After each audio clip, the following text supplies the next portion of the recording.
Hi, everyone. Sorry that we had to stop. It stopped in the middle. I only get 15 minutes. This won't go on too much longer.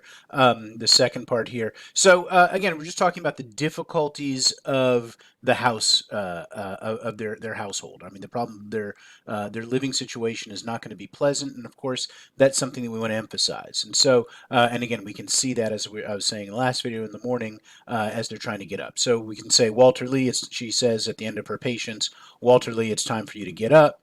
Um, she waits another second and then starts to go into the bedroom, but is apparently satisfied that her husband has begun to get up. She stops, pulls the face, runs her fingers through her sleep disheveled hair in a vain effort, and ties an apron around her housecoat. So again, just telling us, just giving us the action of what she's doing there. The bedroom door at right opens, and her husband stands in the doorway in his pajamas, which are rumpled and mismated. Right, and again, just these little, mistaken identity, how clothing can be important. You guys did some really interesting stuff about that. But just the idea that his pajamas are rumpled and mismated, right? They're not matched, and that gives a sense of who their situation, who we're dealing with here. He is a lean, intense young man. Keep this in mind when you guys are going to be talking about who might play him later on. He is a lean, intense young man, excuse me, in his middle 30s, inclined to quick, nervous movements and erratic speech habits, and always in his voice quality of indictment.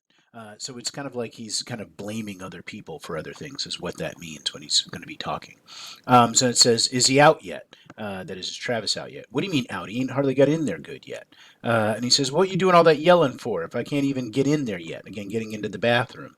Um, and so we're already again still dealing with that issues of the house. Check coming today, and this check is going to be really important. I mean, this play is driven off of this check that's going to be coming, right? And you'll see what it's for. But there's some money coming into the house, and that's going to explain something about some decisions that they're going to make here. Ruth says they said Saturday, and this is just Friday. And I hopes to God you ain't going to get up here first thing this morning and start talking to me. Something the matter with you this morning? He goes, no, I'm just sleepy as the devil. What kind of eggs you want? Walter, not scrambled. Ruth starts to scramble eggs, right? And that little thing in there, right? I mean, it shows you something about the This is not a great relationship here. Things are not going well. Not scrambled, and she scrambles the eggs, right? And that's going to tell us something about what's going on here. Um, he wants to know about the paper. She's impatient about that.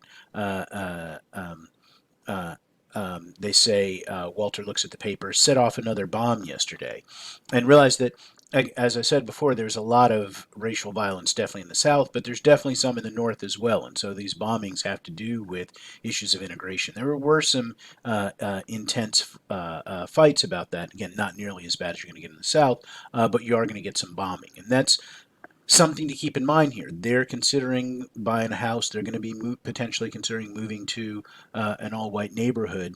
The fact that people bomb, people who are trying to move into certain kinds of neighborhoods is something they have to keep in mind there. Right. And again, as we go through this, we're going to get some, the kind of the arguments that they're going to have here. There's just a sense of snippiness between them. There is a sense in which they aren't always getting along. And so look at, what we have. What's the matter with you? Ain't nothing the matter with me. And don't keep asking me that this morning. I mean, they're bickering back and forth. And so we want to be thinking about that. A clip in there from the film right after this where they actually talk about the eggs, right? They start to talk about that check, and then they talk about the eggs. And the eggs really become kind of a metaphor for something else. I mean, he begins to talk about this idea of, this one, she keeps wanting to eat his eggs and he wants to do something different. And the eggs become like a metaphor for just accepting what's in front of you. And that's something that he potentially doesn't want. So look at that clip and see how that begins to fit in. But I just wanted to kind of set that up. Walter and Ruth are not in a great place in terms of their relationship. The family living situation is definitely not in the best place. There's a check coming. There's some money coming. And so we're going to make decisions about that. And I've already given away the idea that one of the things, of course, they're thinking about, which makes sense, is potentially buying a house. That's one thing that's going to potentially happen. Um, there's some other things that we could potentially be doing here, and Walter's going to have some different ideas, and he's going to be talking about that. Mom is going to have some other ideas, and we'll develop all those through. But housing definitely becomes a big issue that we want to be thinking about here. Again, I'm kind of giving that away, but I think that's important for you to know as you're reading all this. So that should be enough to help give you a sense to be able to get started.